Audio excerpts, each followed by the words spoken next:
We're a gay. And his NB. Are you a reality television connoisseur? Do you like it discussed from an LGBTQ lens? If so, A Gay and His NB is the podcast for you. Hear us break down all your favorite guilty pleasure reality shows from Bravo, Drag Race, and just about everything in between. Listen to A Gay and His NB on Apple Podcasts, Spotify, or wherever you listen to podcasts.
And the pettiness, a reflection of the emptiness. Hilarious, you think you're with my time, you're delirious. Mysterious, because you hide behind a fake exterior. Inferior. I'm Eamon. I'm Merlin. And we're a gay. And his NB. Are you a reality television connoisseur? Do you like it discussed from an LGBTQ lens? If so, A Gay and His NB is the podcast for you. Hear us break down all your favorite guilty pleasure reality shows from Bravo, Drag Race, and just about everything in between. Listen to A Gay and His NB on Apple Podcasts, Spotify, or wherever you listen to podcasts.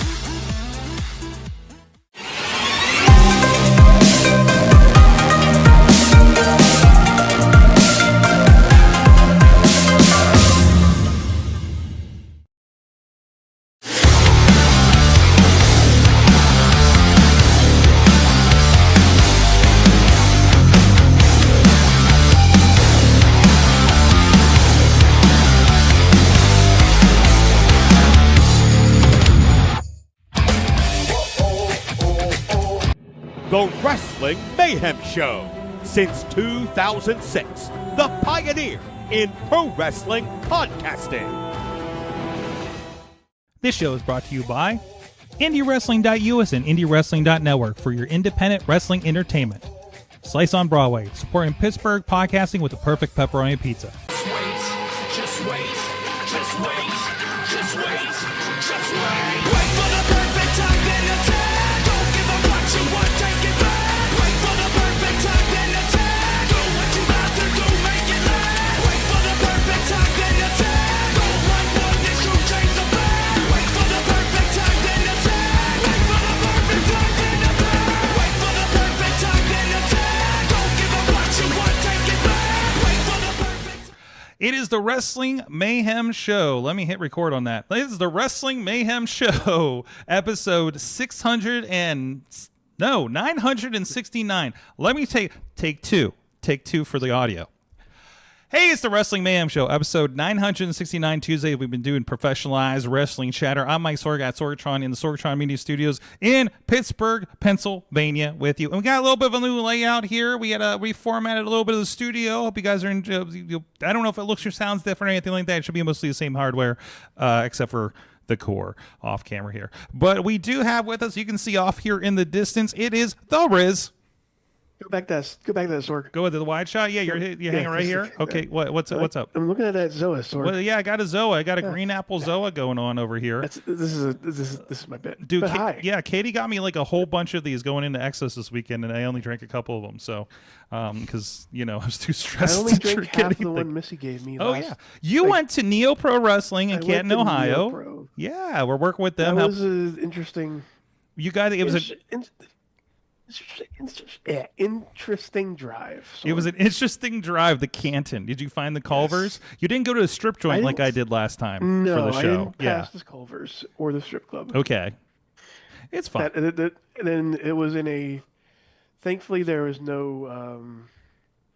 There were no naked people there. It was an Eagles Club, so okay. It was that could still have some naked people though. It was the continental breakfast for all Eagle members of that time. So wait, what? Yeah, no, it like I guess it's like a VFW type situation. Oh yeah, it's something like that. I got you. Yeah, so they had like breakfast for everybody. Okay.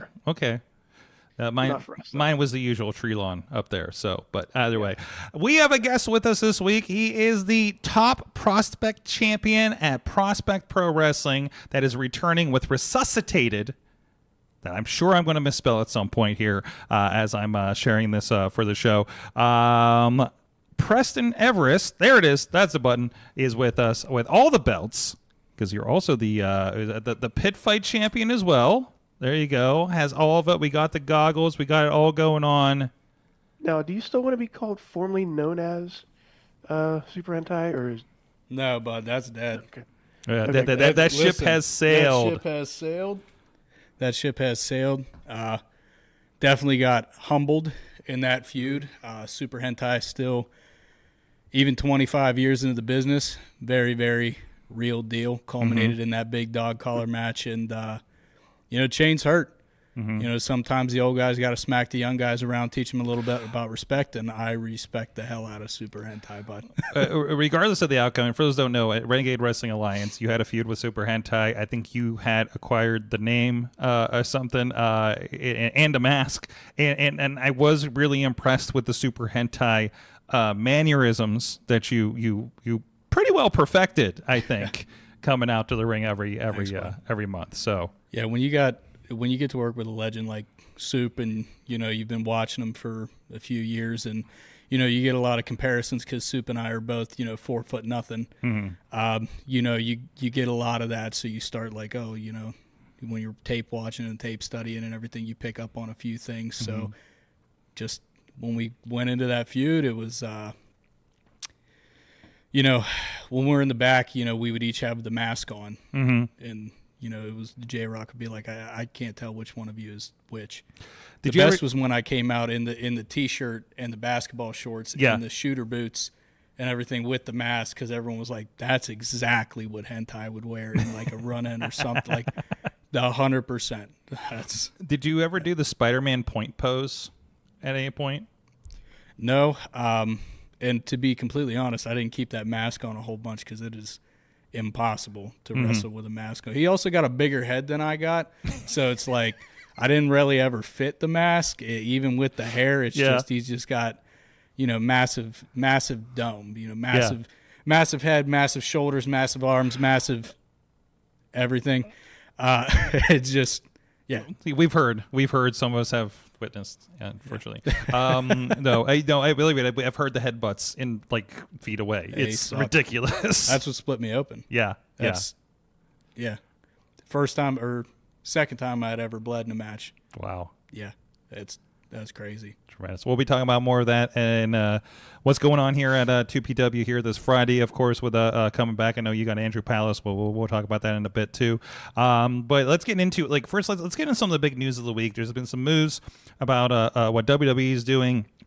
TKO stuff all over the place. I feel like we're going to talk about the business of the business here, I think, more than anything, unfortunately. But the big news from this week is that WWE will be taking their PLEs, allegedly 10 at minimum, to ESPN in 2026. This is going to be, if you haven't caught up on this, just for the general info here, this is going to be part of ESPN's new over-the-top service. Right now they have the ESPN Plus, which does not, I don't think, include the general ESPN stuff. I think it's kind of additional content, if I'm not mistaken. It's kind of an incomplete ESPN. It's part of the Disney Plus packages and all that kind of stuff, right? This is going to be a new $29.99 service that if you do not have cable, you will get all the channels, is my understanding of this, and include extra content, which is going to include the WWE PLE. So we're talking WrestleMania, SummerSlam, Survivor Series, all that kind of stuff. I've had questions because, okay, this is leading, Peacock has their deal until the end of the year. I was hoping that Netflix would pick up everything much like they do internationally, right? You can, if you got a VPN or just take a trip to Canada, you can watch SmackDown, NXT, WrestleMania, SummerSlam, all on there. A lot of the back content has come over on there as well. Whereas here in America, it's Raw-based content, and WWE Unreal is a part of it. So it is interesting. Splitting is going to be happening now. So now we've gone from maybe you paid $5 a month, or it's included with your, I don't know. I don't even know what service I have that includes Peacock at this moment. I just have it from, I don't know, Grubhub or Walmart Plus or something, right?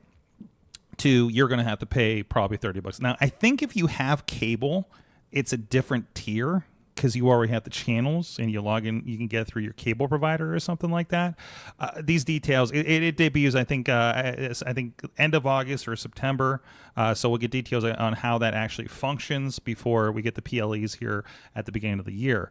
So how are we feeling about these WWE shows becoming more expensive out of nowhere, I guess, is what we're kind of amounting to, right?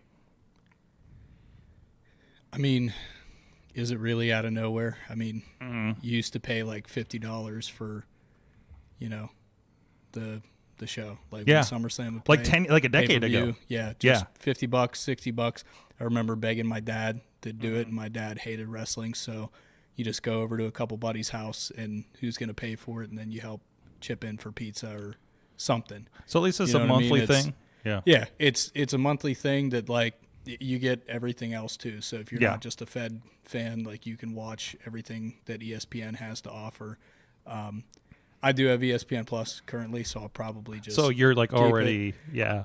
I mean, ESPN Plus has like I watch softball. That's one of my favorite sports. So when softball rolls around, Bud's watching it. This does not bother me at all. I mean, I'm gonna be watching wrestling as long as it like still has all the old stuff. Like as long as like everything that's on what was the network that became Peacock. Like as long as I can watch like Flair and Luger from Starrcade, I'm fine. That's so. I think that's going to be a question mark actually, because the word I'm seeing from sites is saying, what are they getting? There's like a line on WrestlingNews.co about ESPN is interested in the library rights. They will be receiving the back shows for shows that they're showing. So all the WrestleManias will be there. WrestleManias and stuff like that. Yeah. So, but I heard and I think it's the same source, that it's not the full library. No, it's literally just the PLEs. So you're going to have to either go on the Peacock for those backlogs, or they're going to have some sort of deal with either Netflix or ESPN to put everything, probably WWE-fied, on the network, and maybe include a little bit more of, like, let's say AWA or stuff like that, because remember, ESPN has shown that in the past. Like, they've shown old episodes of, like, AWA television in the past. ESPN had a history. I think when they were still WWE Network, wasn't ESPN re-showing like WrestleMania would happen, and there'd be like an edited version of WrestleMania they would show over like 2 nights across on ESPN when like football was off or something, like as filler content. Like I feel like that was a thing like pre-COVID maybe, or maybe during COVID, honestly. Like something like that when there was no sports. Yeah, they filled it in with WWE content, I think. So there's a lot of moving parts here, because they mentioned only the 10 PLEs. This doesn't include, to my knowledge, what happens to the NXT PLEs. Right. We've already broken off NXT content. Those have gone to the CW platform. So the back like you can't replay it like a month from now on Peacock. A statement from Peacock says they are going to keep the replays of SmackDown on Peacock because they do have rights to SmackDown on USA Network, right? So I think what's happening here generally is we're going to see, and you talk about that old content. I don't know if you noticed, they have the WWE Vault, and they have this, like, my feed is full of, hey, here's a Starrcade, here's a this show, here's Beach Blast, here's they're moving the classics to YouTube, it seems. So now you're having this mash split out of all of the WWE content across the board, and I don't think the full puzzle has been put together yet of how we'll be watching WWE content in January of 2026 when Peacock's current deal goes out. Main event just this year? How long is Main Event's deal with NBC? That's been they didn't do it the first time it seemed, but they have been playing that on Peacock. And you literally internationally, you can't get Main Event on Netflix. Like, you can't find in Canada, you can't find in the UK on Netflix. Speaking of internationally, what are they doing for, like, they have that Clash at the Castle show? Is that one of the big ones that ESPN's getting? Yeah, or? that would count as a PLE. That would count as a WWE PLE, I think. Okay. So, like, whatever that is, whatever they're going to pop up over AEW All Out here in a couple months, stuff like that. Like, those main shows, I think, is what they're talking about there. And it says 10 minimum. So, whatever that leads to. I don't, I think April hasn't had a PLE recently, for instance, because they just ramp up the WrestleMania or something, right? Depending on when WrestleMania lands.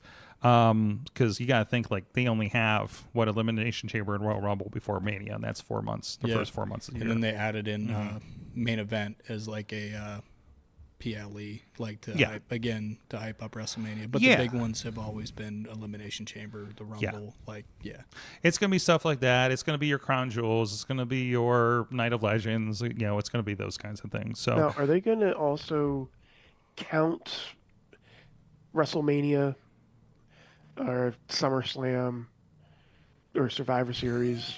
When they go 2 nights? I think they count as one, honestly. In this math, I think it counts. WrestleMania is one event over 2 nights. That's why I'm counted twice in the figures when we talk about that final number. Yeah. Because like nobody else is calling bullshit on that 2-night number, though. That's Steiner math, brother. Yeah, it was like 115,000 people were here this weekend. It's like, I had a 2-day pass. What are you doing? You showed up twice. I'd be curious what the percentage is of people that go to both days. Gotta be 80%, maybe. So, but there was like a 7,000 person distance between the first day and the second day of SummerSlam. We noticed, and they didn't even say it the first month. The first time they said, tonight we have 60,000 people, and the total is like 115,000 or 112,000, and we did the math. It was like, so we had 7,000 less last night. Okay, like that kind of thing. So, but it's fuzzy wrestling math. Even those, nobody noticed. But either way, it's going to be interesting to see how that goes. Potter is saying that he's read that they if you have ESPN on cable providers, depending on the cable provider, this may be simply included in your system. So this actually, just like how when Peacock started, remember, it was included. If you had Xfinity Comcast, you just had it, right? Like a lot of people just have it. That's why those numbers went through the roof when WrestleMania that year, because I think they got it right before WrestleMania. So that was a huge thing for Peacock's growth between WrestleMania and the Olympics. Peacock was doing pretty good, like that, and they still have the Olympics. They're still good with that. They still have other content they've been building, and we'll see how they go from there. Damn, ESPN, like, they got NBA Live or whatever it's called, that little talk show. They got or NBA Tonight, I think it was called. They got the Red Zone from NFL Network. Yeah, they just bought the NFL Network. Yeah, they're like splitting off the assets or something, right? So that's crazy. But I mean, they've always been throwing money at that kind of stuff. I want to. We have a couple minutes on the segment here, so I do want to mention something that I think goes hand in hand in this. I know we are not so much the sweaty dick punching show that we used to be back in the day, but the UFC news is TKO, and I think it's kind of interesting for a comparison on here. So, saying this without getting into the political implications of it, the deal with Paramount and was the company that escapes me right now. I think it's in this article. The Paramount deal that's been under contention over the last couple months with certain things going on in the world and certain cancellations happening. That went through, like, I guess a couple days ago from what Skydance Media. There it is.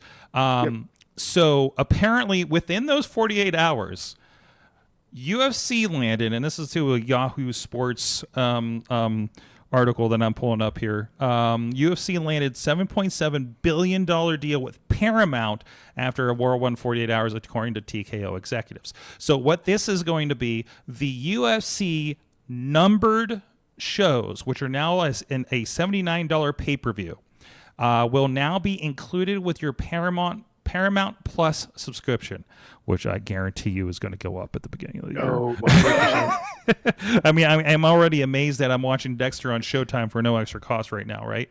So, so that's been a huge shift. So ESPN got WWE and WrestleMania, but they lost UFC. So to me, this feels like a trade, right? And I think wasn't it like $5 billion for the PLEs? I'm not sure if I had a figure on that. It was more about where they were going and what you're going to pay. But wait, isn't TKO still with UFC? TKO's with what, Chris? Are they still with UFC?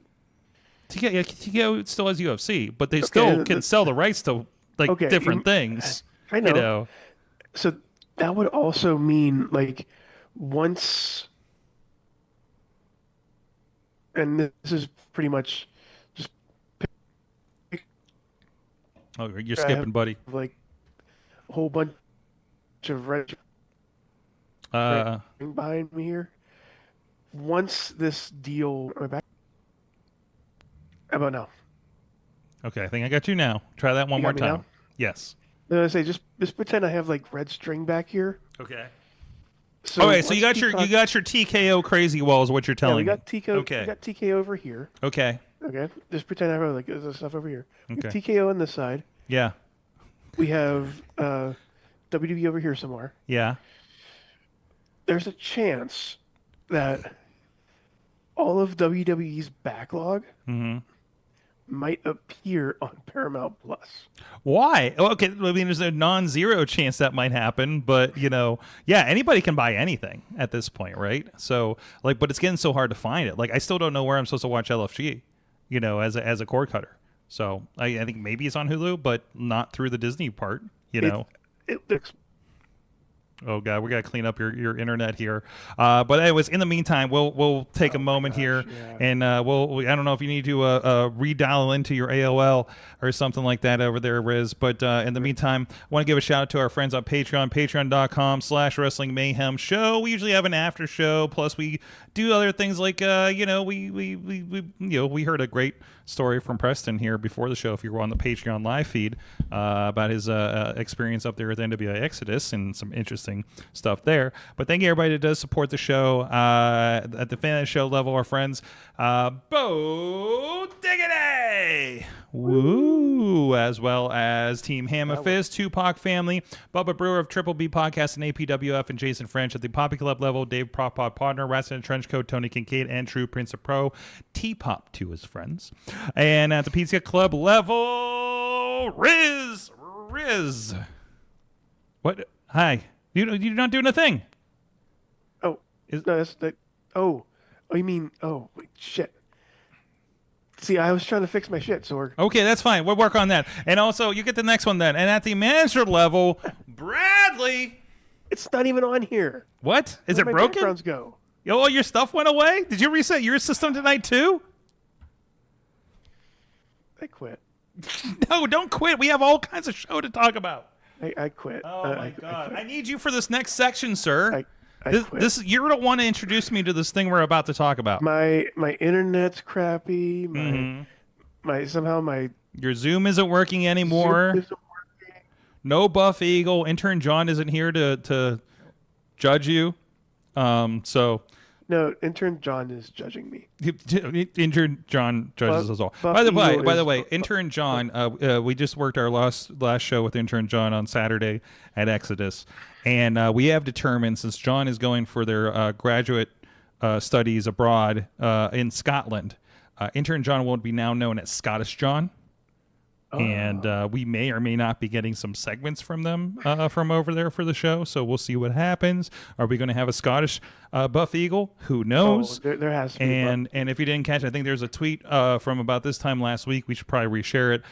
There is a Google Drive of all the Buff Eagles of the past that John has made. So enjoy that. And you can, what was it? Take an eagle, give an eagle. So you have to put an eagle in that you've made as you take one out to use, I think was the thing. So just like that little free library, but with Buff Eagle. So AI generation at its finest. Anyways, Riz, Sorg. Explain what has happened in the last 24 hours. You're not wearing a watch. You're not wearing a watch. I'm not wearing a watch. No. Who wears a watch nowadays? No. Evil Uno. Yes. From Dark Order. Yes, I've heard of him. One half of the Super Smash Bros. Back in the day. Held a 12-on-12 elimination style tag team match that went on for 21 hours and some odd minutes. If they had the ability, and they were gunning for a 24-hour show, a match for 24 hours. The record is like 21 and some odd hours. They passed that out. They passed that hour. They passed that milestone. The only thing is, from what I heard from Evil Uno's words, it's not going to be official because in order to have it official, they have to pay an abundance of money to have somebody there tracking it. Right. Honestly, and you watched this match too, Sorg. I watched some of it. Yes. Of it. Yes. It has been the link has been disabled on YouTube, but I did find it on Twitch. They did say they were going to leave it out. So this is the kind of stuff that was happening. I think this is where I came in when everybody was doing a devil's kiss on each other. Oh yeah, you got the devil's kiss part. Yeah, I was at the devil's kiss thing. So and I know you were talking to me about this because I guess for like $250 you could be in the cardboard cutout audience for this thing. Yep. You can see in the background there's Cole Cabana, there's Orange Cassidy. Yeah. There's some lady there that wants the wrestlers to kiss. Okay. You can see the signs in the background. There was definitely some kissing at some point. So I turned this on. I tuned in shortly about at the 4-hour mark, right? And it's Evil Uno was already tired. Oh yeah, he was already done with this by then. I tuned in about probably about 11:30 last night, and MXM Collection was hanging out on there, and at that point they were going for a little bit. I think they were still doing Devil's Kits, and they're getting slower and more sensual, and it was getting kind of interesting in not great ways. And then there was a point where they would tag in, and obviously not all 12 of them are on this. I didn't see Aubrey was on there too. They're just sitting in this figure 4. Aubrey and Excalibur. Yes. Oh, Excalibur too. Awesome.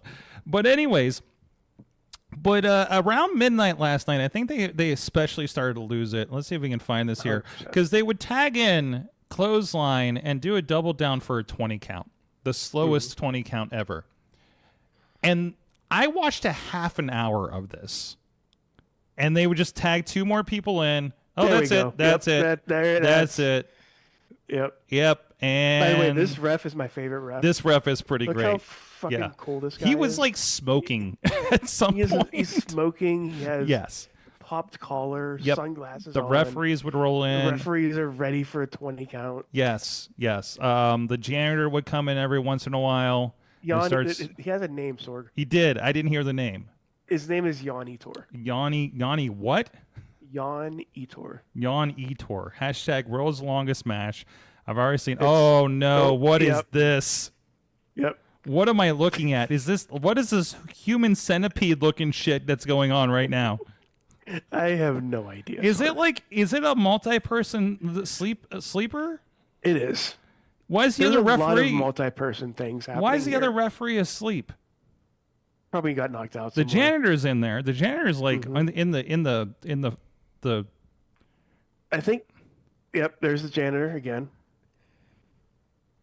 Yeah. This is where I was doing. I was doing that with the. I think those were the deadlock, not the deadlock. There was a point. There was a New Legacy people. There was a point where they were taking their boots off. I don't know what this guy's doing. He's just hitting the corners with the chair for some there reason. Was a very special. This is about 15 and a half hours in, by the way, at this point. Yep.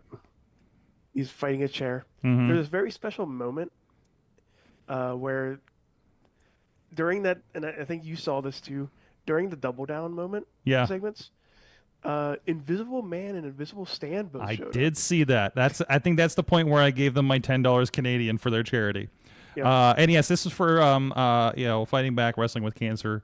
Canadian Cancer Society let's see, they raised well over 25,000. Let's see what they got up to here. Do you know what the final figure was? 32,000 here towards the end of it. So there you go. So I mean, it was just a fun concept. It's goofy. I mean, they do goofy stuff that goes viral all the time on Mystery Wrestling. Yeah, here. This is my favorite part in this one. Okay, what's happening? So during in the middle of the match, I hope they zoom out a little bit. Okay. They're doing. Is he training him? During the middle of a match, Stu Grayson comes in. Hey, Don Castle. Yep, Dalton Castle's there as well as Excalibur. Okay. And he's running a class. Stu Grayson just starts running a class with everybody in. There's 4 people in the front row that were there for training purposes, of course. Not actually there for anything else.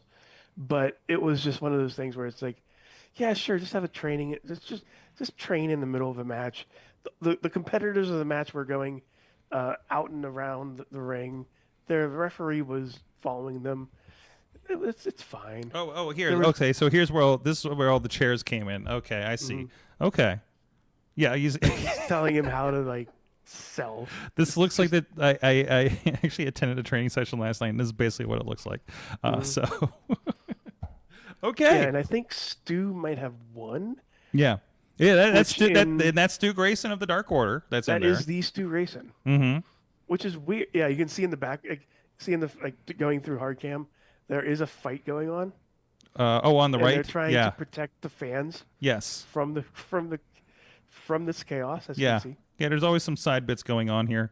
Evil Uno came out and became part of the Double Down sequence and everything like that. So it's a fun thing. It was for a good cause. It was goofy. Evil Uno, what we said at the end, he was just like, and we all probably hate each other now. And and everything. Like he was like somebody better be going to get pizza or I'm going to have to kill somebody last night around midnight.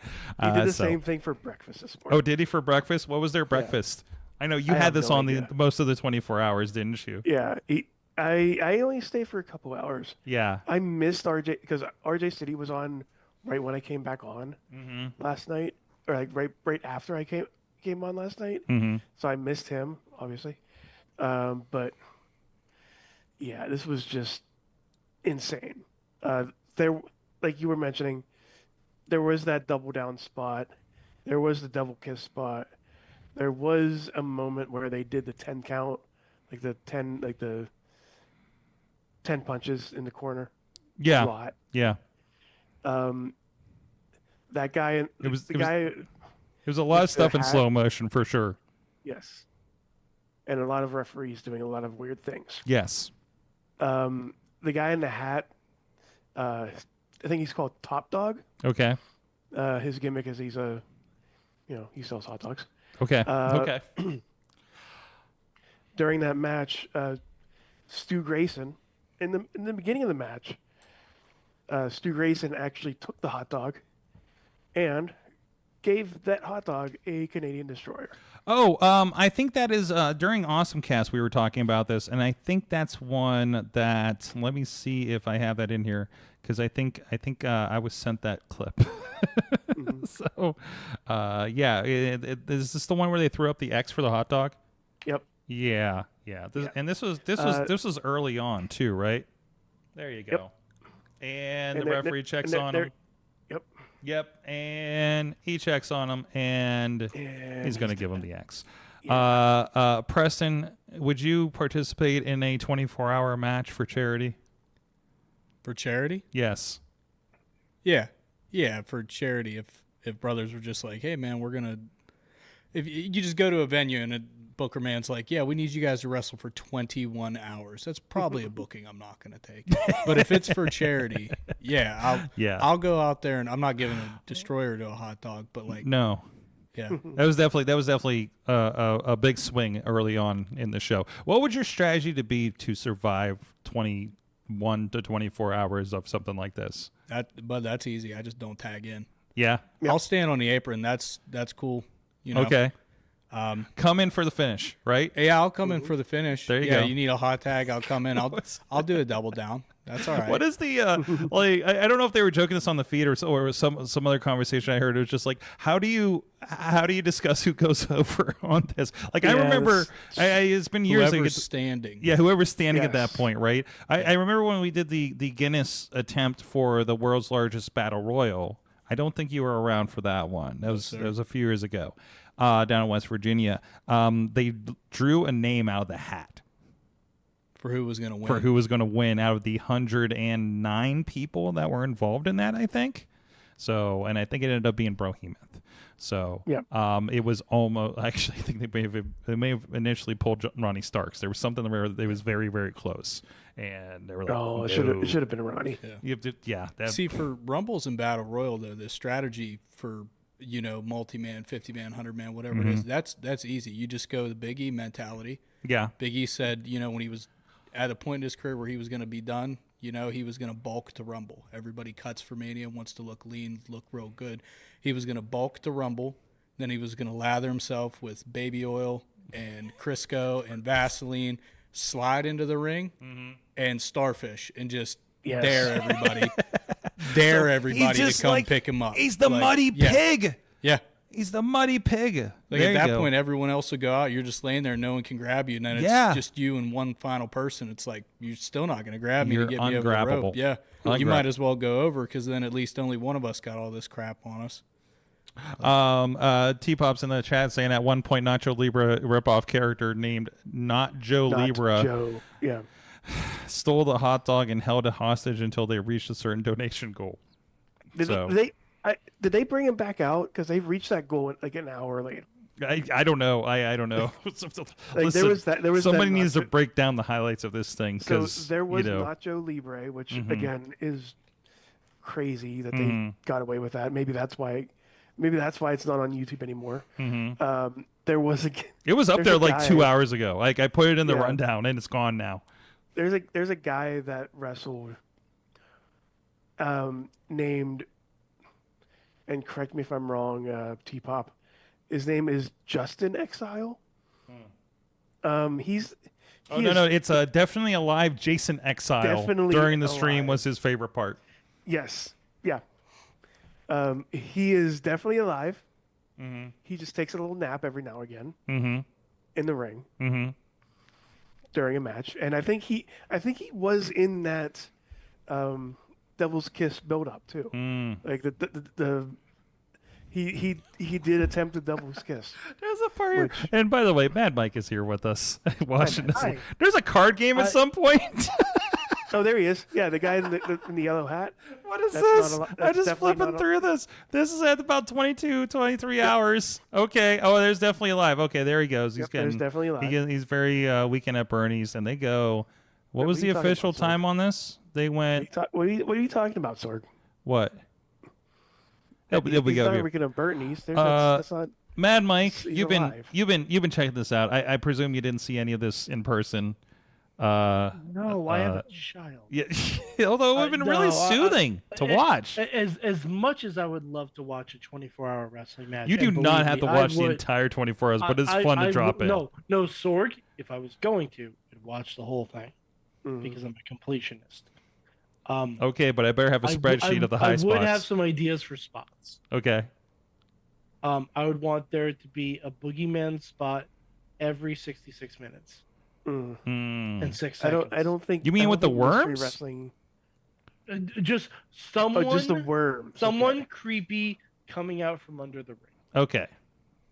Like it's like every hour on the hour. The ring wasn't. It's kind of a mid ring. I don't know how much we could stuck somebody under there for this one. So Sorg, you figure it out. I figured it out. Okay. You figure it out. It's wrestling. You work with it. That's right. By So- the way, I apologize for my tank top. It is very warm. That's fine. That's Yeah, fine. that's fine. That's It- fine. it- it Guns hit- out. Guns. It hit 105. upper No, ew. Yeah.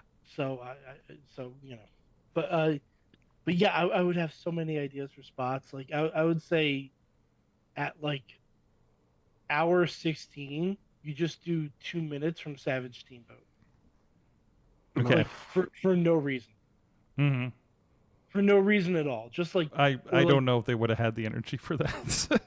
No, I'm not saying big spots. I'm just saying like I don't know, like Couple like the normal- sequences. I don't. Yeah. Yeah, I don't Yeah. think the wrestlers at hour number 1 during that show had like any ability to do Savage No. Steamboat.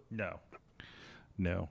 Well, either way, we're going to get into some more stuff that's a little shorter for this. Like Prospect Pro Wrestling this weekend will be not 24 hours, nor feel like 24 hours. Because I've been to those shows that are not 24 hours. I feel like promise you've it been won't there be all day. 24 hours. It will not be 24 hours. You're going to make sure of that in the main event, right? Well, you can check out all that IndyWrestling.us. This is the wrong title. Oh, where's my fancy it's- one? wait, This is the old that's- one. Yeah, that's the old one. So That's the old one. Well, you know what? I was classic. we're going classic today. Listen, I had to rebuild the entire thing. There's a brand new computer. I didn't bring over the right assets apparently. I'll go find them for next week. Anyways, IndyWrestling.us, a lot of stuff going on there. The history. We got a couple marathons up of the early years of Prospect Pro Wrestling on YouTube. This show will 2PW's Resuscitated is going to be on IndyWrestling.us this Friday night. So clear your Friday. Sit down with us, and we're going to talk about this here in a moment with the top prospect champion, Preston Everest. There it is. 2 belts, Preston. Also the pit fight. What's it, the Wildcat belt? Is that what they call it up there? Bobcat. Bobcat belt. Yeah, God, I forgot it. I mixed my my mascots up there, but either way. So Preston, how have you been doing? I haven't seen you since 2PW last year. I've been good, bud. I've been a real good bud. Just focusing on training, focusing on staying as in-ring ready and in-ring shape as I can. Just waiting for 2PW to come back so I can defend this title. Currently the longest reigning 2PW champion in one reign. One reign. So this one is going to be never ending. There you go. And I'm going to guarantee that on Friday. There you go. And that's even judging for like we had a COVID champion, right? That's right. So, and you're still beating you're beating COVID time at this point. So, like, that's tremendous. Actually, I think there was a title changed over COVID, wasn't there? There was. John Roden lost to Elijah Dean. That's right. Yeah. And it was their Halloween Havoc kind of show that was in the middle of the cow hardcore. field. I was the only trainee that showed up for it, and I shoveled cow shit to completely clear out the area so that I and Emily Doyle could set up the 16x16 ring so that everybody could wrestle that night in the cow field. And then some of the farmer neighbors showed up for it. There was a casket match. Jace Carr flipped off of was it an excavator? It was a front loader, yeah, I think. Front loader. Yeah. It was insane. And then John Roden lost to Elijah Dean. And there was a car accident. There was an attempted... There was a car accident. car- Stevie LaBelle tried to kill David Lawless, Yes. I believe. Yes. That was the Hossman. I don't remember the other members of the other team, but I know it was the Hossman against... It might have just been the Hossman versus the Gavel David Lawless because he's just that damn good, but I don't know. But, it was a wild show. It's one of my favorite things. I'm sad I wasn't even there to film it because some work came up somewhere along the lines I had to go do. But man, some of my favorite shots, favorite thing to edit was that show there. So you really paid your dues coming out of that. yes, sir. So and here you are now, of course, the top prospect champion. I mean, one of the most, and I've been going through a lot of footage with 2PW, revisiting the old baguette on a pole match that I think we were talking about when we saw the French people at Teco their Riz a month ago, because everybody's walking around with baguettes, and it just brought me back. Was that Mambo and Chest? Or was Yeah, that Mambo and Chest. It was part of the Pest of Death match series, yeah. But we had a baguette month. With the pole in the baguette situation, so it's been fun to revisit that as 2PW's coming back out of hiatus here. Not counting Pit Fight, of course, that 2PW's involved with, which obviously you had some good luck there as well. Yes, sir. So talk about that for a moment, because I know that's always we have those guys in here every year to talk about that going into the show. It's a school run show. It's also for charity, bud. And also for charity. I think it was Habitat for Humanity, yes, sir. if I'm not mistaken. So tell me a little bit about working that show, where your booker is a student club. Yeah. Yeah. A little different. It was originally just the one kid. Yeah. Right. And then it became like this wrestling club that they, help, make the show happen. They help run the show. Brothers, those guys set up the ring. They take care of you. They get you everything you need. They take the photos. They manage the locker room and stuff for you. It's a nice setup there. They're really good kids. That show did kind of piss me off a little bit. With Pit Fight, they run once every year. Yeah. So the year previous, I had won the 30-man battle royal for a one-on-one shot at Reveron Hunt, who was the champion at the time. And then we fast forward a year later, and it was like, oh yeah, it's actually going to be a 5-man match, and then the winner of the battle royal is also going to be inserted into the match. So that number one contender spot you just earned, you now got to face 5 other guys, and among those guys, you got Johnny Mahalo. Yeah, he won. You got A1 Anthony Young, who's an incredible athlete. You have David Lawless, who I've already previously talked about. You have the Rev, obviously, he was the champion. And then you have fabulous big league John McChesney, who is a complete legend. And, in those types of – it really doesn't matter what kind of match he's in. John McChesney's going to find a way to win. So the plan in that was to just completely isolate me and John. From the moment the bell rang, I went right at John. And – I stayed on him. I waited until John McChesney was absolutely going to win the match when he hit his super kick on David Lawless, and that's when I seized the ultimate opportunity of dropping the elbow on him mid-cover so that I could cover David Lawless. So it was well thought out. But yeah, I would have much preferred if it was a one-on-one match, brother. I will tell you that. So... Of course, talking about Resuscitated this week, you got a big challenge there. You do have Andrew Palace. I just saw him take on Chris LaRusso the other night at another show, and I feel like Palace has been on a tear, kind of going all over the area at different promotions here and have some really really baller matches. So he's on a little bit of momentum going into this, and to my knowledge, I don't think has been at 2PW very much. It's maybe a debut, even if I'm not mistaken. Debut. Okay. Yeah. Yeah. You see, the thing about Palace is that everywhere he goes, he has the potential to be a champion. Yeah. You know what I mean? No matter what promotion he's in, no matter what opportunities he's given, he absolutely has all of the tools to be a champion. Now, all of those tools have been on full display for the last 10 years, and you mentioned his match recently with Chris LaRusso. Well, Chris LaRusso just so happens to be the man that trained me. So not only did I have Andrew Palace's greatest opponent as my trainer, I then get those 10 years of insight that Chris LaRusso has wrestling Andrew Palace to know exactly what his weak points are. You see Andrew, he comes out, he runs around the ring. He's full of energy. I'm not stupid, bud.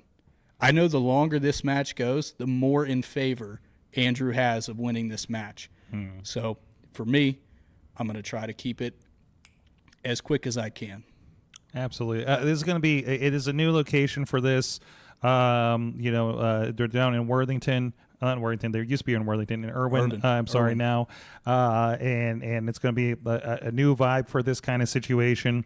You got, looking at kind of the landscape here for this show. These are guys going to be kind of, gunning for your title here after this match.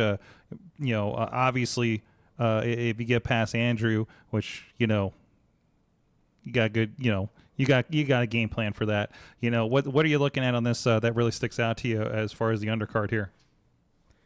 Well, you got that fatal four-way right there, bud. Again, David Lawless, you got Gianni, you got Anthony Young, Deputy Don Murphy.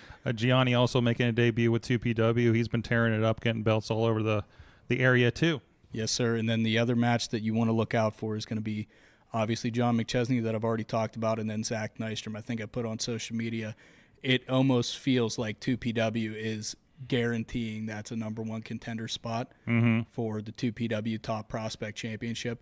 So not only am I going to be, thinking about game planning my match and what I need to do to beat Andrew Palace, in the back of my mind after Andrew Palace, I'm constantly going to have to start looking ahead. When you got guys like John McChesney, Zach Nystrom in the locker room, hell, even Jamie Jamison, who's going to be wrestling Marshall Gambino and Paul. It's daunting. It's a very stacked locker room with all guys that can be top guy. But unfortunately, only one guy can be top guy, bud, and that's the current 2PW Top Prospect Champion. Mentioning Marshall and Paul and Jamie and Jason, of course, they were part of, I think it was a 6-man tornado tag at Pit Fight that needed a lot of cleanup. Let's just say that.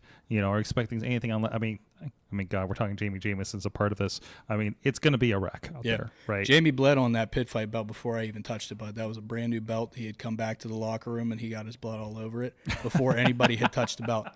Before anybody had that championship. Is that like making a claim to it? It's like licking it, but that's in his way. Nah, no. There's a way to make a claim for the belt, and Shawn Michaels did that in the '90s, and it just became a fad. But that's how you claim a belt, bud. Anybody can bleed on a belt. You don't even have to have the belt, and you can bleed on the belt, clearly. But yeah, I'm aware. I've been backstage at an XPW show. Danny Moe's going to be part of that, also debuting with 2PW. That's kind of a surprise, honestly, for me. That's a huge surprise. There were a few women that have come through in the 2PW locker room.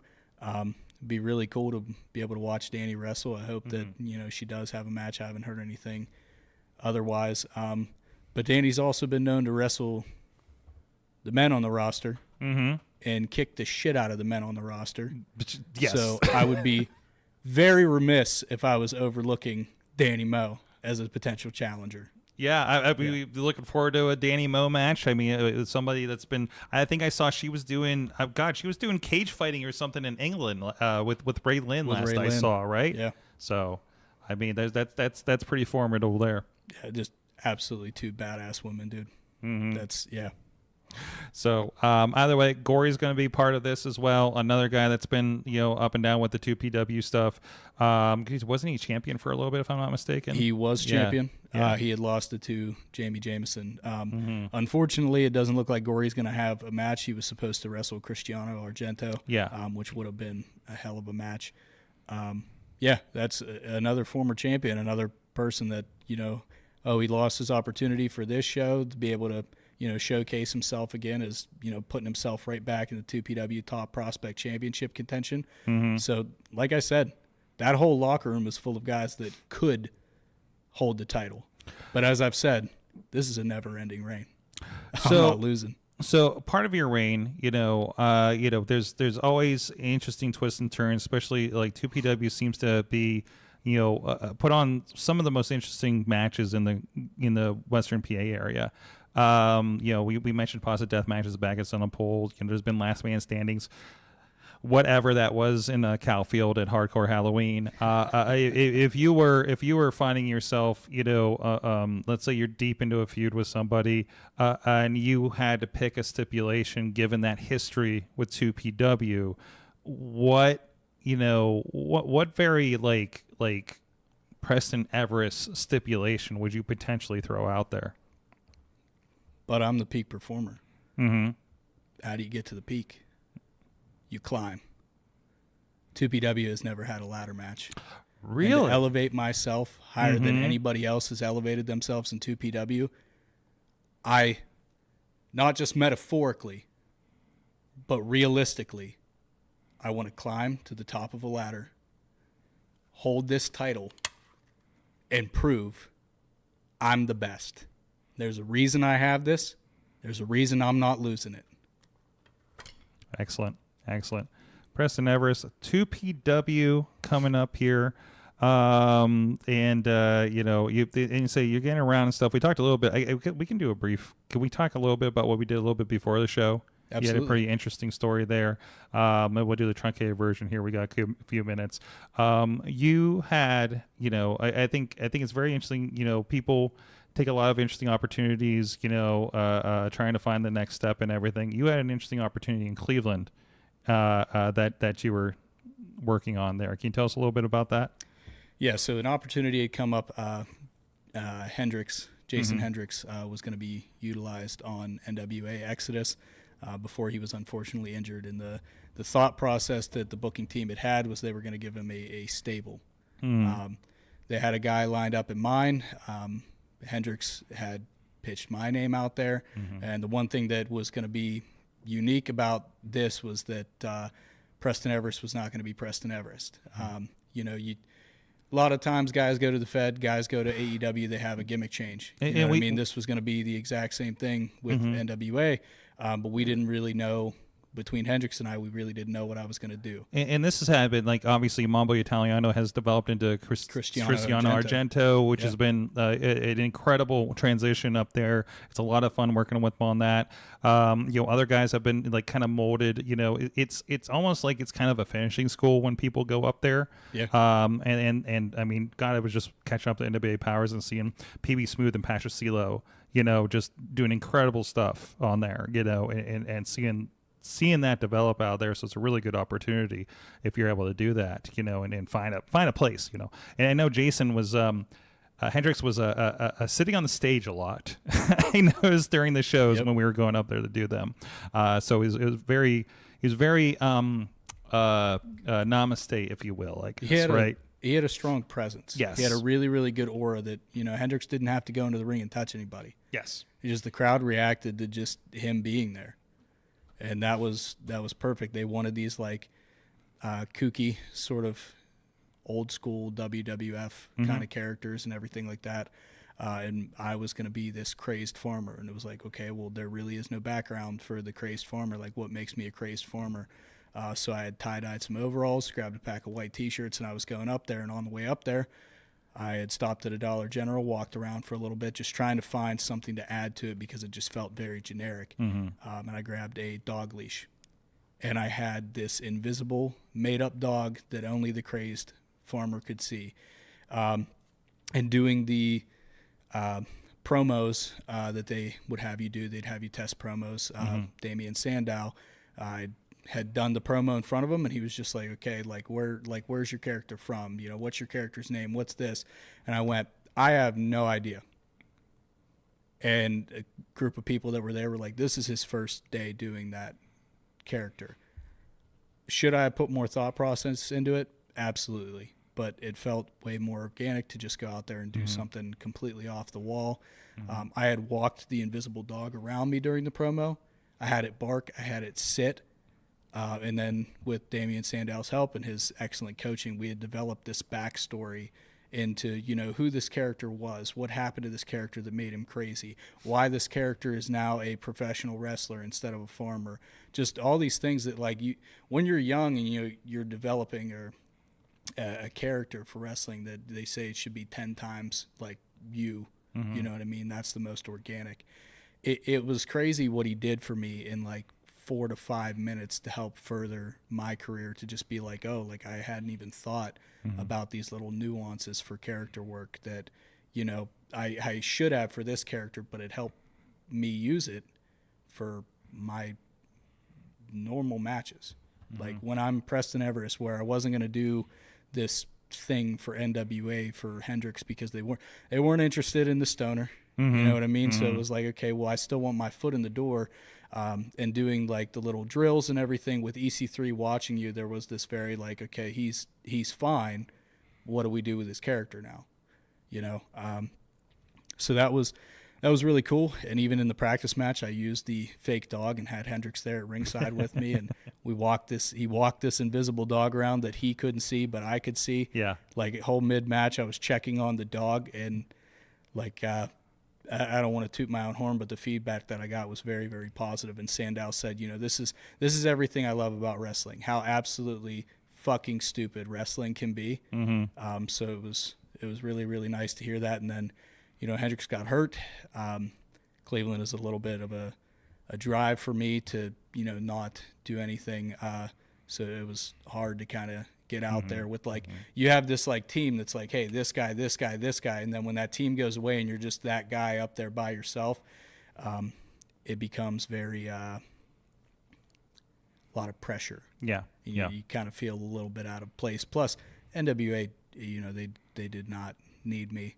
They have plenty of guys out there that are kick ass right now. They got a really, really strong tag division as well. Yes. They got really, really strong solo guys. I mean, they had Richard Holiday. They got Sam Beal, Man Bun Jesus, all these guys that contribute to the show. And the fact that it was okay, when they shelved Hendrix, maybe there's that, but I wasn't banking on it. Yeah. You know what I mean? I still had to be Preston Everest, and I'd love to get back out there and be able to, interact with those guys again and maybe get another opportunity. But it felt like the opportunity was taken away from me, and it had nothing to do with me. So it's kind of a kick in the nards, but it's all good. But so you got something out of it, and I think that's the thing too. I've seen them pick up guys that have been around the business forever and do something with them. That's surprised me. It's just that I've said multiple times about how much I've learned about on the backstage organizing production side from that crew. I haven't seen somebody that runs TV like that. And I think you've been there for a show and see how that runs down there, a couple right? Shows. And it's just gotten tighter as we've been doing it. And obviously we're bringing elements of that here too, into the Pittsburgh shows, and just, I want everybody that comes from Pittsburgh to go up there and know how things run. You know what I mean? So and that seems to make sense. So. Well, they're guys from TV. All the, Pittsburgh shows, or not even Pittsburgh, all these other independent shows, they really could benefit just going up and just talking to the TV guys about here's what we do in TV as far as production. And that would elevate everyone on the I've worked with people. I've worked with people running promotions that have done TV. Yeah, but I've never seen them.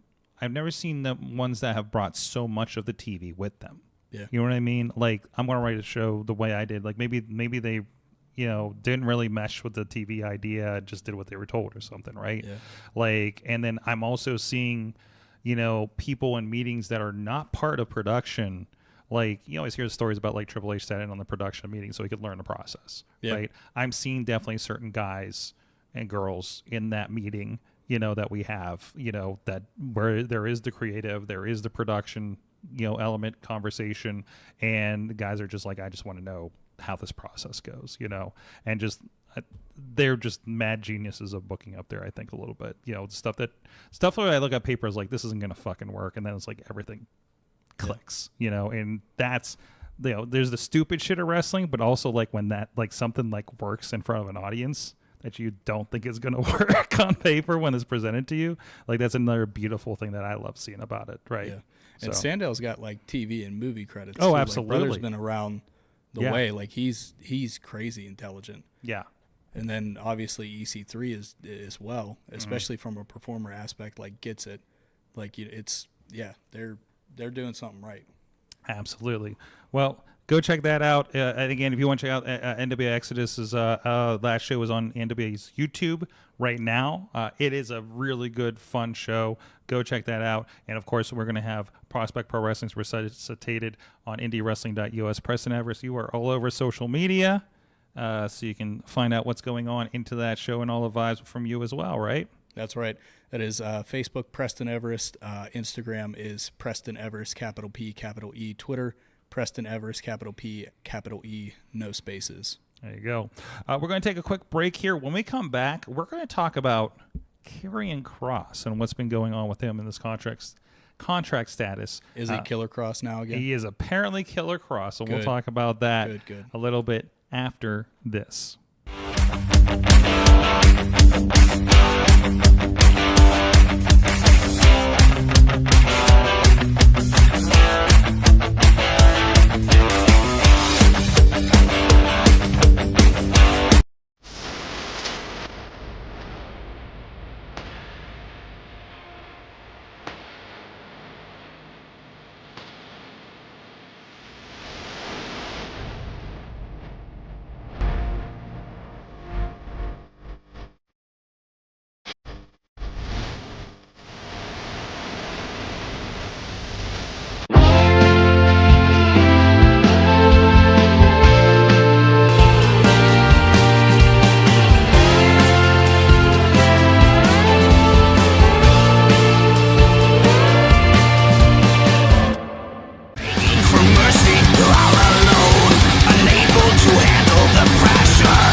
I'm Eamon. I'm Merlin. And we're a gay. And his NB. Are you a reality television connoisseur? Do you like it discussed from an LGBTQ lens?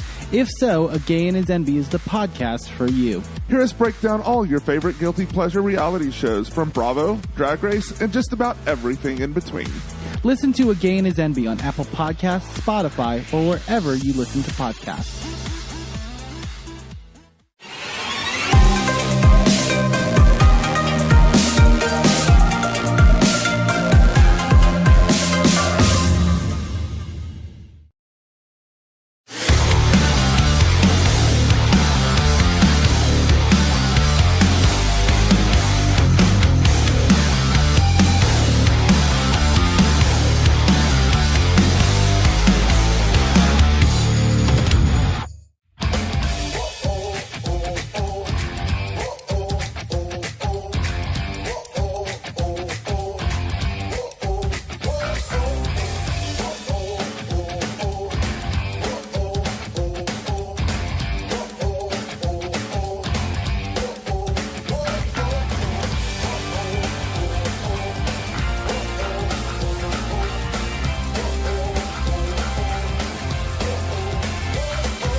I'm Eamon. I'm Merlin. And we're a gay. And his NB. Are you a reality television connoisseur? Do you like it discussed from an LGBTQ lens?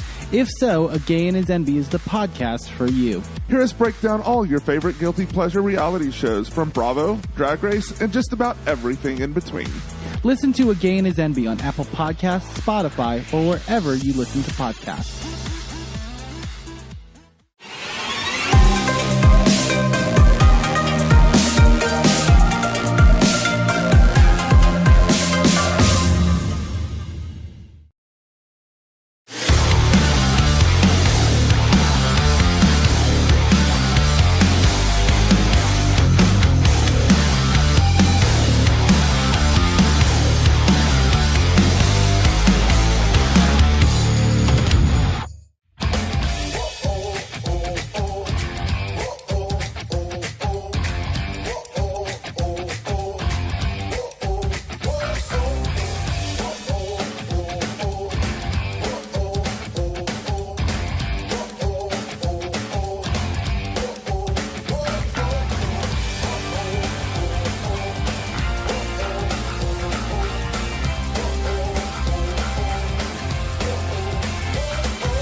Wrestling Mayhem Show. We are still here with Preston Everest, hanging out with all the gold. I love it when people bring gold and lay it out on the couch like that. That's all, wonderful. Brother. Love it. Love it. Looks great in these lights. It's so good.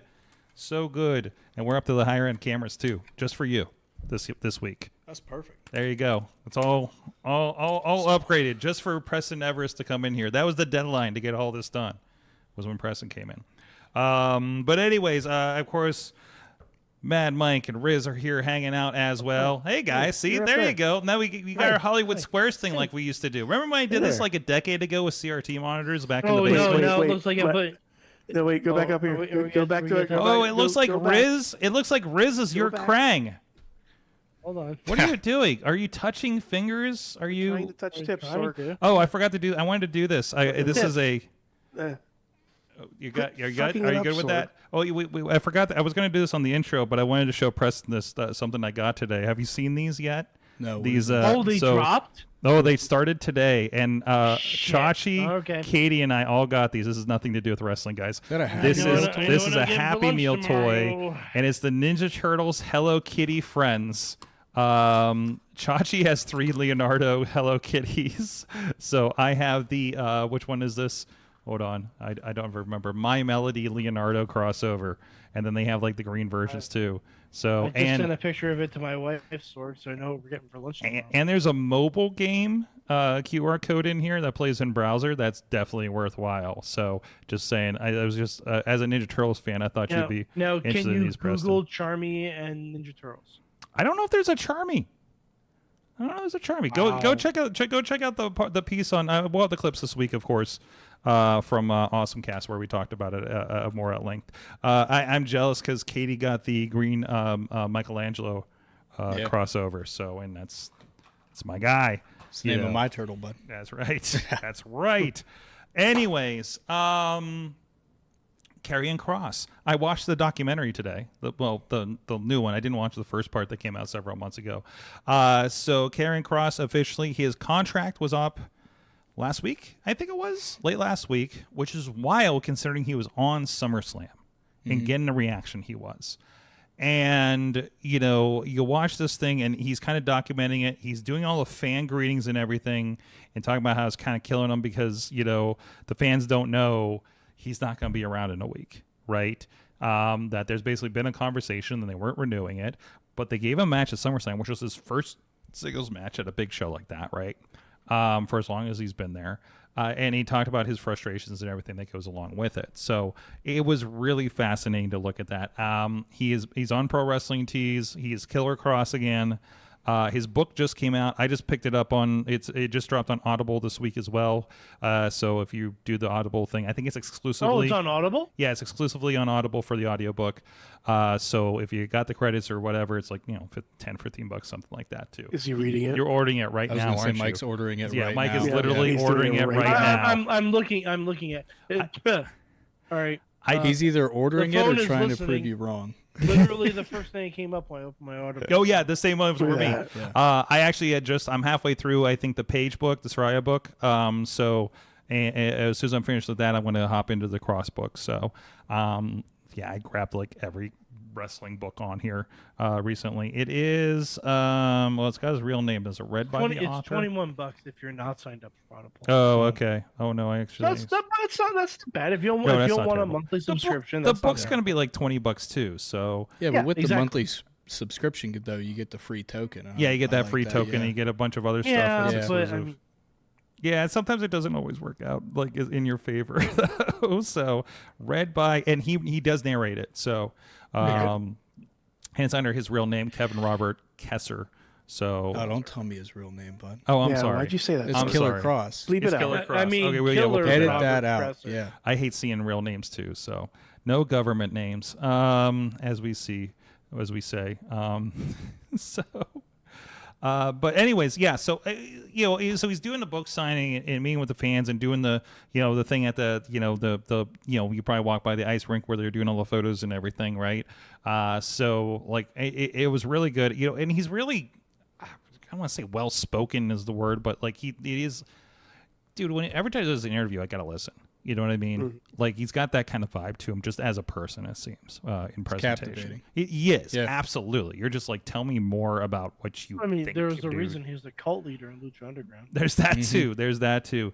He talks about. I don't know. I guess I can say.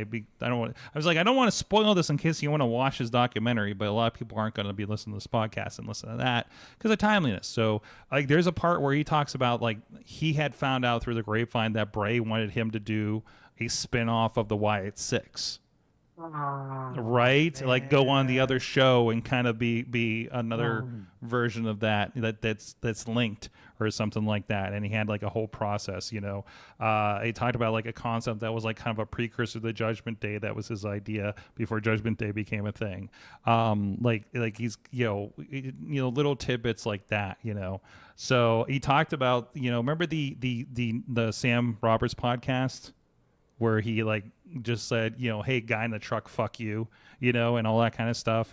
Like it was, I think shortly after WrestleMania, right? And he was, and it was funny because like he's like, hey, make sure to tell everybody this is a work, so nobody in the office is pissed, right? But it was, it talked about all that and kind of the vibes that he had and everything like that too. So and obviously there's like the moment that I saw go around the clip of Triple H with the crowd behind him chanting "We want Cross" is like, well, you got Brock, kind of thing. Like I can understand him potentially actually mishearing that, being No, I can't. no, There you is can't nothing can't a "We accept want-" that. No, because there's never been a "We want Brock" chant. Mm-hmm. Sorry. Even Brock Lesnar in his heyday, the chant for Brock is Lesnar. It's never "We want Brock." Mm-hmm. Mm-hmm. There's never been a "We want Brock" chant, spontaneous or incited. You don't by... think the man that just produced 2 days of giant arena WWE isn't a little tired at that point and maybe misheard them? You're not going to give him He's done it any multiple grace times, in that though. moment? No, I'm not giving credit at all. Because guess what? Netflix has subtitles. Okay. Like we know they The were saying subtitles- cross. If the We subtitles know, can pick up what the crowd is chanting, right? you can hear it. Okay, but when you have an IBF in your ear and Is that the right thing? Yeah, when you got the thing in your ear Okay. and hearing all that stuff, and you're in the crowd and everything. So like I can see You're also asking a me translation to- issue. You're also asking me to buy that every single person around him Mhm. and also backstage heard the same thing. Who wants to correct the boss? A lot of people do. Hmm. I'm not saying a lot I of know people it's not do the it, but environment a lot it of used to be, A lot of people but- want to. There's that too. Either way, so I mean, what are your vibes from this in general? You know, I There's think. also the thought that it could be a work, like the art. Yeah. Oh yeah, there's There that are too. things There's also that- that out there, like maybe they're doing this to Goose's book sales, Mm-hmm. you know, Mhm. and then he They- gets brought back. Well, it's and he the- turns it's Sami the Zayn R-Truth heel, gimmick. you know. Yeah, You know what I mean? They say that like, again. I said it's the R-Truth gimmick. Like Mhm. the Truth got released, Yeah. then they brought him back. But like what you were talking about with Oh no, Truth got released. yeah, Yeah. and it was Truth like got released. yeah. Like, But what I'm saying is, like, the Truth thing was organic. You know what I Mm-hmm. mean? Like, there was such this, like, massive online presence of, oh, no, we want our truth, Mm-hmm. that I'm wondering if, like, hey, we're going to let your contract go so that, you know, social media and everything thinks, hey, he's gone. Mm-hmm. You know what I mean? Like, this is 100%. You have Karrion Kross do the book. You have Karrion Kross do this backstage gimmick that's like a full, was it hour and a half long, where it's like, oh man, like this sucks so bad, like blah blah blah, can't believe this kind of deal, what am I going to do next, to where you have the online community and everything, because it's hard to hide surprises now. So where if WWE lets like the audience buy into it and lets like it's not Twitter anymore, what is it, X. Or Instagram or whatever Fuck them, social it's media Twitter. platform, buy into it of like, oh man, Cross is going blah, and there's like but we really wanted to see Cross could have been a guy, we want Cross, and then boom, Triple H snaps you right back in and re-signs Cross, or has like some sort of, he jumps somebody at a big name at a show, Maybe he and weirdly then shows boom, up yeah. in AAA or NXT or something I'm just, on a revenge I'm just tour. saying, Yeah. it seems a little weird Mhm. that Cross has been trying to turn people heel, Mhm. essentially, for the past couple of months. He's been trying to get people to recognize their insecurities and try to get people to go on the darker side. And on Monday, we have a promo from Bayley that makes it look like she's going through a mental breakdown. I'm just saying, there's Yeah. connective tissue there, potentially. I consider that kind of TikTok ain't coincidental. that far away from Ding Dong. Yeah. She was referencing the role model. I thought I heard a rumor about her going back to the role model gimmick of some sort. Maybe that could be part of the mental I hope break. I hope she has a psychotic break and goes back to the hugger. Mm. But it's like, but they're like weird Bailey buddies. She has like a front ponytail or whatnot or something. Just like you can tell she has lost her grip on reality and is just trying desperately something to work. But it's the hugger gimmick as a heel. Yeah. Like I think there's a way to do it. I think, Do you think that and they're going especially to if you get like Paramore to do like a really bitchin' version of her hugger theme, but it's like darker and like rougher. There's a whole world of possibility there. Preston, you're saying? Well, first of all, if you have Haley Williams cover anything, it's going to be better than what the original was. She's fantastic. Yes. But no, I was just going to say with what they're doing with Alexa and Charlotte now, like clearly Alexa was probably going to be lined up as like the last member of the Wyatt Six or whatever when they had that And going. they could still do that. Yeah, they Like- could. They like maybe- absolutely could. But is Charlotte going to let it? Like if this is what's like, not that Charlotte has all this pull or that Charlotte No. is this big, But they're ego definitely in person. something that But it's works. working. Yeah, and like WWE's probably The going to run with long-standing what's rumor was working. that the rumor is supposed to be that it was supposed to be Alexa versus Charlotte as And it okay. still could. Like maybe they're holding on to this a little longer since it's so over, getting such a reaction. But that's just going to make that turn so much better down the line, right? Yeah. So the more that you love what's going on there. I was So- just thinking with the fuzzy scratch out that they were having Bailey do and her like grabbing her head, like did they just say like, oh hey shit, we really don't have anything for Bailey? You know what I mean? They brought Becky back. They have Lyra. Not that they couldn't use Bailey for literally anything because she's incredible, but like to have her like, hey, like, would you like to evolve your character into this? Is this something that, you know, you would want to try? Or, you know, what they're doing with Cross, or not what they were doing with Cross, but if they bring him back as the 6th member of the Wyatt Six or whatever, you know, just to like capitalize and elevate that group more. Which would like, be so much more. I think, you know, I appreciate what they're doing with Uncle Howdy with Bo Dallas and everything, right? But I feel Dexter like too. You drop Cross in there and he's like this different vibe that like could even more he's elevate your world that kind title of thing. guy. I do. Yeah. In that group, if they were gonna have like that group like overrun everything, you know what I mean? Like say like Nikki wins the women's, you know, they have the tag titles. You could put Rowan and Uncle Howdy in another tag title. Cross is this is our main event player. This is our world title player in the group. I was gonna say, I think that if could you, work. if you throw Cross in that group, he immediately overshadows everyone else in that group. Yeah. That's true. Which I mean, for a good reason. It would have been like what Bray would have done if he was actually leading that group. Yeah. Bray would have been the lead guy. Yeah, and I think that's, you know, and I think about that with the you know, we're talking about the Wyatt Six side. You know, I'm seeing their promos now that they're tag champions and talk about taking over and da da da da da. I was like, does that play with are you like, what's your next step beyond the tag titles to be this you know, awakening thing? You know, who is your champion guy? You know, I can't think of anybody in that group that could do it. You know, everybody is, you know, respectfully, like in their current positioning is kind of B players, right? And just. Oh, I mean, you say that, but look at the Judgment Day. You could do the same. That's thing true, and they build up through it. And so like, you know, can we build Dexter Loomis up to be that guy? I don't know. Maybe we can. Even if you build it to mid card. Yeah. Even if you build it to mid card and then have the tag titles part of it. That's true. Too. Hit the U.S., hit the Intercontinental, whatever the case may be, right? Yeah. So yeah. All right. Preston? I was just gonna Trying to say do with it like too. the spooky characters and everything, like Taker really never wanted the belt, and like it never. Not that it didn't fit for his character, other than Biker Taker, but like Undertaker really didn't need a belt to be like that guy. And like that group, did they need the tag titles? No, not really. They could have just kicked everybody's ass. The tag titles look great, and they're really really good. So do you need a main event player instead of just like, you know, this group is disrupting the tag division because they're a group? Yeah, you could do that. But like Mike was saying, there really isn't anybody that's a main event player in there that you could elevate it. Like I would love for Dexter Loomis to be the guy, because I thought Dexter Loomis was that guy in NXT.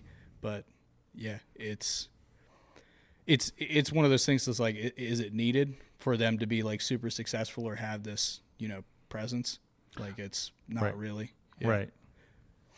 No, absolutely. So we'll see how that kind of goes. But I, you know, obviously he's going to end up somewhere. I don't know if he just automatically ends up. Maybe he just ends up in TNA.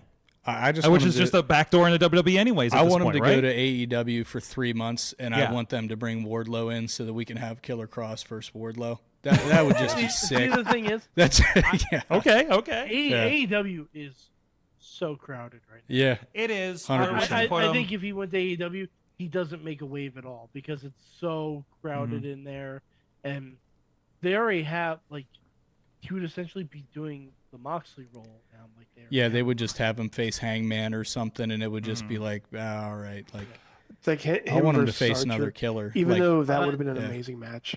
Tina in the chat is saying that maybe Cross could tap into the White Rabbit stuff that he was doing in Lucha Underground, and if they were going to have him come back with the Wyatts, maybe they do it a little bit closer to promote the Halloween Horror Night. Yeah, and let's acknowledge this could all be a play. Yeah. This could all be. They could bring him back as the White Rabbit instead of Karrion Cross, Killer Cross, or whatever, and he just under the Rabbit gimmick for He does a comeback, does the also, you know, MJF Devil kind of gimmick or something coming back. You know, gets a repackage. There's a rabbit in the Wyatt Six.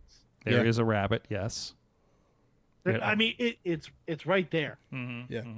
It's literally there for the taking. Listen, like, they could do it very very easily. Karrion's Cross is one of the smartest guys in the room in this stuff, right? He's got ideas for days. It's just whether it's, I think he runs into that problem Bray Wyatt had. I think Bray Wyatt had stuff that would have been amazing if let go, but was too high level to present to the bookers. Well, also you the booker at the need time was actual also writing. very old school too.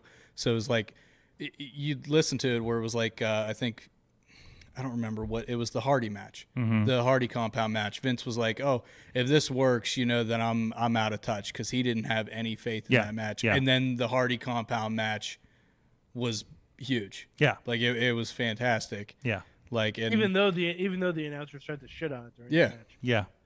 But it's which, so which funny. Was, like which was Vince's voice, right? So 100% in the earpiece is like, you better fucking tear this match down. These fucking guys. This is like all of that was 100%. What the hell is a lake of reincarnation? Yeah. What the fuck are we doing in a lake? Like I don't know. But it could be that. And Triple H was obviously like Triple H was a big Bray Wyatt guy. So I'm sure that he would have listened, and if there's guys that have ideas very similar to what Bray was thinking, I'm sure he's fucking listening, or at least that team that they show on that, what is it called, Unreal? Or that team is probably paying attention, looking at it, and bouncing it around. I mean, it's definitely, and you never know what happens. There's a lot of moving parts, as doing indie shows and stuff, and they're doing week to week. That's even harder, right? So there's a little bit of grace of that. It's like, hey, this is fucking hard. It's kind of hard to keep those threads all up in the air. You know what I mean? And I think you'll lose a thread like that, especially if it's not we got to make room for John Cena and The Rock's coming back, so we're cutting 3 segments. All that shit's going to happen make too. Room for John Cena, brother. Exactly. That's exactly right. Because I mean, they're and hey, Jelly Roll's coming in, so there goes another segment for somebody else. Like shit happens, when it comes to that booking. And yet you say that, and Cross still got on SummerSlam. Absolutely, he did. Absolutely, it's a 2-night SummerSlam, so there's a little more room for it, which is good because you did get a lot of opportunities for stuff. Between that TLC match wouldn't have happened. You know what I mean? Like I think it would have, because it was the anniversary of the first. That's true. But or whether they left it off because of it was because they're really dedicated to these like 6-7 match cards. So that doesn't we're not throwing everybody on the card like we used to. That's what SmackDown's for. Hey, you were here this weekend. So it's just like Cross and Aleister Black could have been on SummerSlam, right? But they were just kind of pushing that forward. So what's good. They'll have a crazy show in Paris, crazy match in Paris, perhaps. So with I tell you how much the Picasso painting graphics are pissing off some of my friends. It's not Picasso, Sorg. What's that? Who is it? Van Gogh. Van Gogh. Yes, Van Gogh. I should know. I went to the Van Gogh thing here. Doctor Who didn't save him or something. I saw a tweet that said if the doctor brought Vincent Van Gogh to 2025 to show him the shitty Starry Night graphics to promote a Logan Paul match, he would have cut off his other ear. Yes, exactly. So I heard a version of that. Yes. That was the main tweet I saw going around. Oh, that's clever, but he'd still be able to see the graphics. So I don't know if. Yeah. Well, in the meantime, let's give a shout out again back to the old graphics. New York City style Yinzer made. I'll get the fancy ones next week. The podcast doesn't even know. Slice on Broadway, helping feeding us and our guests here. Sorry, I brought you pizza on show week, Preston. But that's a Saturday after the show meal. No, okay. You can take some with you to warm up. No, it's good. Man, we're going. It's good on a reheat. It's a good reheat. Yeah. I have taken it to upstate New York for Mike and reheated it so we can have some. So we get it. They sell it as like a no bake and everything, and you can just pop it in the oven in that, or is it? They do that. I don't think they do. So there's a pizza joint down by my house. We used to have D&G down in Beaver Falls. That was the best pizza I'd ever had. But there's Police Station Pizza in Ambridge. You can get it as a no bake. You put the sauce in the bag, cheese in the bag. I was saying Chicago does that with their deep dishes, right? It's my favorite. Yeah, because like you just take it in a box, you drive it home. I mean, you're eating a slice on the way home anyway, so you still get it when it's good. But my favorite thing that they'll do too is like they'll make the pizza and that, and then they'll put cold cheese on top of it after it's baked, and all the cheese is melted. They just shove cold cheese on. You lost me at the cold cheese thing. Now I do like cold cheese is a game changer. I do like now. Well, we're going on. You could get it ends the game. Ends the game. It is the final boss. That's because it's terrible. No, it is delicious. Don't do that, Mike. No. I have a love hate. New Yorker born and bred here. Yeah, that's true. That's true. You are. But it was. I've been introduced to this cold cheese pizza. It is goddamn awesome. Did you have not to throw shade on other pizza places. Did you have the one down the hill or the one the one that we like over on West Liberty? I can't Yes. remember. I had both. And You had I both was of like, them. Why are you taking me to shitty pizza joint? Oh, well, I will say the one is a shitty pizza joint. The other one is tremendous. And I hope they have their roof back. That got blown off recent months. So, anyway, Slice on Broadway is the actual sponsor of this show. Slice is the best pizza I've had in Pittsburgh. There you go. There you go. Hands down. There you Hands go. down. Bar none. But either way, where are we? Oh, it is time to find out, what did you learn from wrestling this week? Who would like to go first? Chat, please hit us up on this. Anybody? Riz, what did you learn from Canton, Ohio, or a 24-hour stream? I learned that going into Canton, Ohio, with a Taco Mania shirt is a really big story to tell for people who have no idea what that is. I got a shout out for my Taco Mania shirt at American Dream Mall. Yep. SummerSlam week 2. Like it didn't become a thing, but like they were really excited about it. I came in, first thing one of the waitresses was talking about was, "Do you have a Taco Mania shirt on?" Like, yeah. What's that mean? What, they think it was a euphemism? Yeah. I think that might have been the issue, but I'm like, no, it's an actual wrestling event, and and I explained it to her, and she was like, "Oh, that's those don't know. It's a taco brewery fest that Enjoy Wrestling's a with part food of. truck, So yeah, food trucks and everything. Oh, and we lost Riz on that one. So yeah, my There he is. friend, and I think we talked ad nauseum. Yes, you're back now. I hate my computer. That's okay. It's just something good. It could be in my new system here. So, and also, along with that, going to watch that 24-hour stream. Holy crap, Evil Uno sounds like me 30 minutes into a show sometimes. Why do you say that? Just in reaction, oh God, this or is taking forever? Oh, okay. Please. Oh, I've heard you. Please I've let it heard you go. backstage at those shows. Where like, when is this match Also, going I to found end? it. Oh, good. Okay, now we've done the full circle on this. And thing. I found Bradley. There you go. There you go. And also, of course, Buff Buff Eagle. Eagle. There you go. I thought you were going to a Starry Night graphic. Also, that I see what you're saying though. That does look like an eye. Yeah, Like right there. That's what I thought it was. It does look like an eye. Interesting. Interesting. Anyways, Yes. All right. You had a very educational weekend. That's good to know. Mad Mike, what did you learn from wrestling this week? Boy, what didn't I learn? I learned that even though I was unable to go, you can hold a wrestling event at an apple orchard. At an apple orchard? Well, we were An just apple talking orchard. about the one in the cow pasture for the Halloween Yep. that Preston had to yeah. shovel shit for, and now he's a champion. The new local promotion in my area. I have not been able to go to a show yet because their schedules and my schedules have not aligned yet. But I will get to one at some point. Okay. Probably not their next show because it's on my son's birthday. But I'm going to get to an ACW show at some point. And they had an event at the Apple Orchard legitimately 10 minutes from my house. nice. And What- I saw the setup for it. The setup looked very cool because they have like a tiny little barn that it was just open air to, yeah.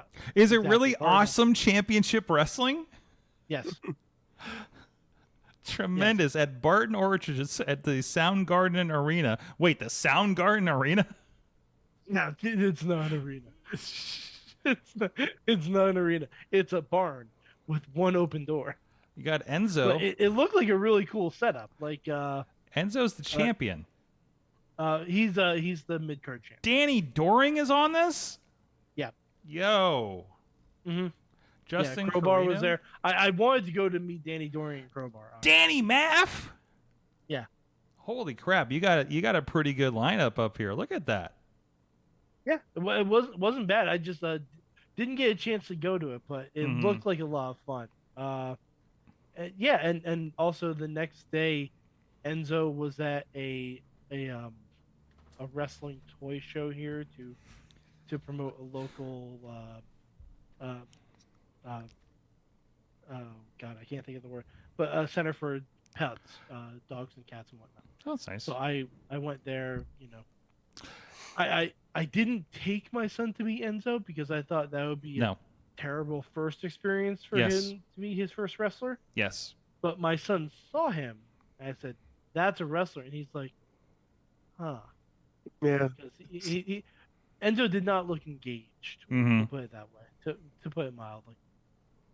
Wow. But yeah, so that's why I learned that you can I know we've talked about weird places to hold a wrestling event. In Apple Orchard, that's my weirdest place I've seen one. Okay, it's very upstate New York of you, though, too. Like that's very on brand. Not exactly in season. Like if they had it in October.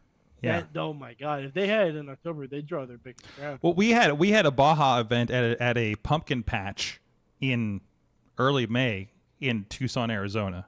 So I'm used to the off-seasonness. From the chat room real quick, Tina in Seattle learned that mention a belt and she appears. It was cool to see Mercedes at MPX, who runs the world out in MPX is who runs the world show out in Dallas area, and Peter Rosenberg can have several seats.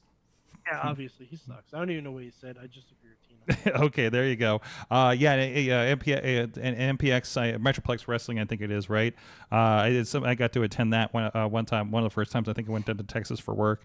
T-Pop learned that Enjoy Wrestling at Enjoy Wrestling that it's incredibly satisfying to chop some guy named John. Yeah, it was MV Young's birthday, so he chose a match with some guy named John who's been managing Gianni and Mambo Cristiano, right? And he took him around the world, and he got chopped by fans all around the ring. So it was a fun show. It was the Hilltop County Fair show, up in the Allentown neighborhood here in Pittsburgh. So it was a generally fun show. Also learned that you never know when Elvis is going to randomly walk into a wrestling show. And I think also got involved with one of those matches too. So that was a lot of fun, that Enjoy Wrestling show. Also Beastman.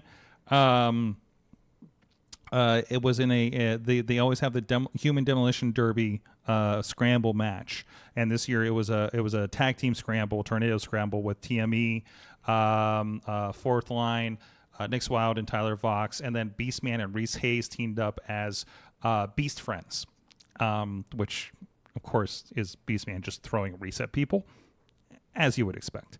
So. That was a lot of fun up there this past weekend. So, and nice to not work a show. One other thing. Yes, what? Sorry. I learned that Shawn Michaels keeps Joe Hendry in a fridge. Okay. Mm-hmm. Because apparently Ren Sinclair, who is my hidden MVP of NXT. Yes. She's fantastic. She was trying to cheer up Charlie Dempsey. Yes. And she did the say his name and he appears, and Joe Hendry popped up from inside a fridge. He did. It reminded me of, we were just talking about how Jimmy DeMarco came out of an ice machine in Cleveland the one time, and it reminded me of that. It was weird that we just talked about that. Preston, what have you learned recently in wrestling? What have I learned recently in wrestling, bud? Well, I guess watching that WWE Unreal, whatever it is, I learned that the booking team is just as stupid as I am. 'Cause I think we've all thought like, oh, what if the number 28 and 29 person eliminate each other, and then 30 comes out and wins the Rumble, and I always thought that would be hilarious. But then it was actually pitched, and I was like, oh, I can't believe that they think exactly how I am. But then who they pitched for it, I went, I need to fucking see this. That's like if 28 and 29 eliminate each other, and then fucking Chelsea Green comes out at number 30, does her little parade down to the thing and everything, and then just slides into the ring and the bell rings. there's nothing I want more out of the women's rumble. Mm-hmm. Like that's fantastic. That's so hilarious and so on par for So on Chelsea's brand. character that I went, this better be next year or the year following. And it made me go, fuck, I wish they didn't release that footage that they had pitched that And just did it next year. and just did it next year. Yeah. Because now everyone, like, people are going to be like me. Yeah. They're like, fuck, I really Is Chelsea want being this out? to- Is she 30? Yeah. What's going on here? She better. I'll wait and wait and wait. And Chelsea hasn't come out in like the 20. I'm gonna get on the edge of my seat and be like, oh, she better be 30. This is It's like that time Santino almost won the Rumble. Santino should have won the round. I know, right? The crowd was so hot So, for Santino. I was thinking about this because we had mentioned that this should happen last week too, and I was thinking the closest thing that I think they've ever done with this in a Royal Rumble is the Royal Rumble that Drew Carey was in it, and Yeah. Matt and Jeff Hardy eliminated each other as he was getting in the ring, Yeah. and he just celebrated for the whole like minute and a half, And then Kane then- came out. and then Kane came out and he tried to offer. And he him just money. said, yeah, I'm just gonna eliminate myself. Yeah. That's Yeah.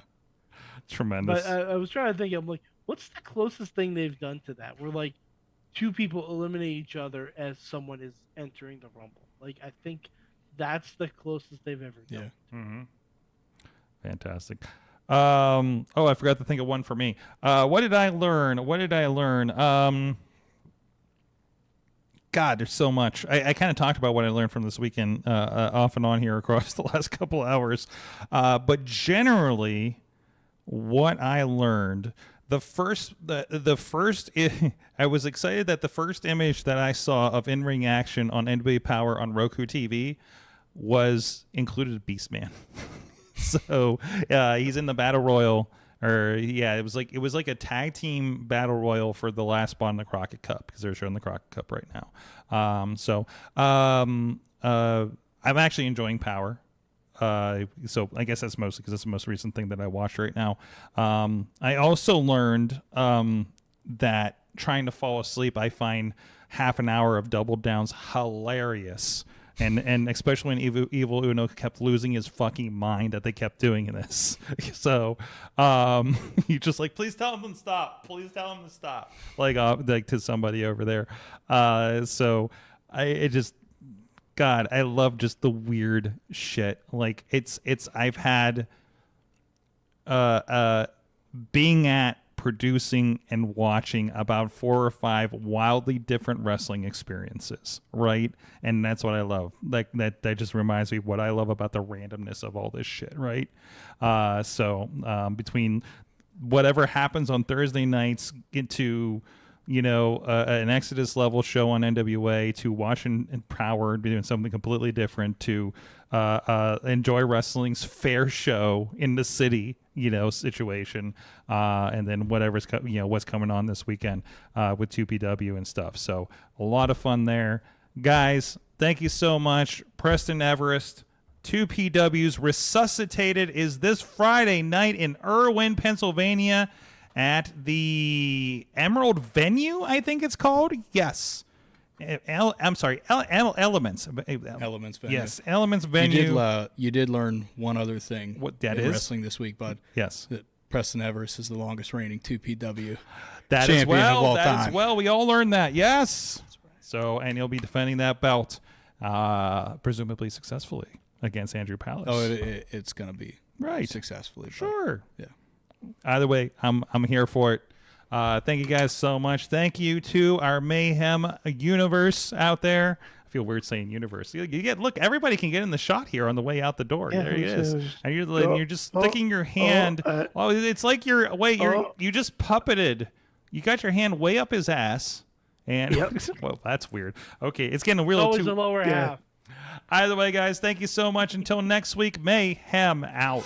Just wait, just wait, just wait, just wait. Wait for the perfect time, then attack. Don't give up what you want, take it back. Wait for the perfect time, then attack. Do what you This show is a member of the Sorgatron Media Podcast Network. Find out more at sorgatronmedia.com.